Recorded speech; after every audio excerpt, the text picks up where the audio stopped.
That was the first year the Department of Transportation even required them. Prior to that, in '67, there were no side markers.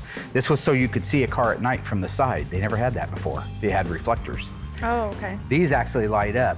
In '69, they got moved down a little bit and they were square, almost square. They were a little bit of a rectangular. In '70, they had almost a teardrop shape to them. But that's the genesis of the side markers. Standing at a glance, looking at a 68 to 70 Charger, just at a basic glance, very similar cars, very similar.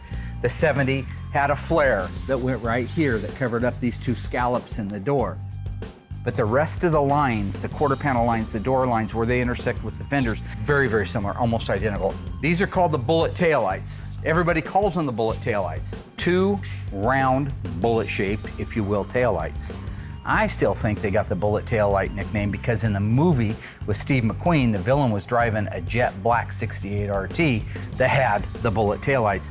Chrysler didn't call them that, they were just the taillights in '68. By '69, they got rid of the round circular taillights and they opted for a long one that kind of went like this. It was an elongated one and it was almost identical in '70, just slightly different trim on it and slightly different inlay pattern on them. So there's your 1, 2, 3s on the second generation Charger. But you gotta admit, considering this was 50 years ago, that's a good looking car. That's a good, sexy body style. This is still a good looking car. I love the scoops in the door. I love the headlights. I mean, it was well thought out. Next time you go out in your little Charger, take a real nice look at this pattern in the doors. Take a look at the one in yours. Yeah, they're different, but you can see this influence in those front doors, that reverse scallop. Totally cool, totally cool. One of my favorite parts about the body style of it. Okay, these folks bought this car new, 1968 Dodge Charger. It's a 383 Magnum automatic transmission. XP29H8B2925. So this car was built in Hamtramck, Michigan. That's what the B stands for. The 8, of course, is 68, and that H is the 335 horsepower 383 Magnum.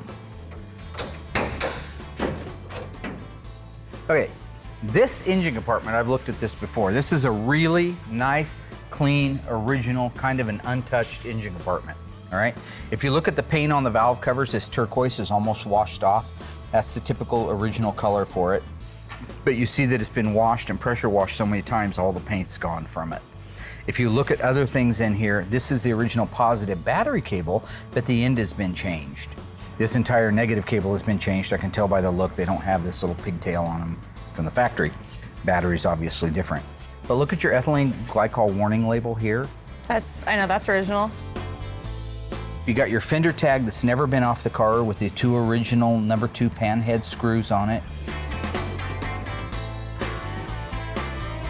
Everything in here needs to be documented. When you take your photos, I'm gonna expect 150, 200 photos under the hood. And it's because you've been working with Dave, right? How often does he stop in the middle of it and say, nope, wrong bolt? I mean, all the time. I realize how important it is now. Now that I can see what was actually supposed to be on the car, it's just, I can appreciate it. Before, when I came back here with my dad, it was monotonous. It was a lot of information at once. But now I just see the value in it so much more, so I'm excited. This station will remain on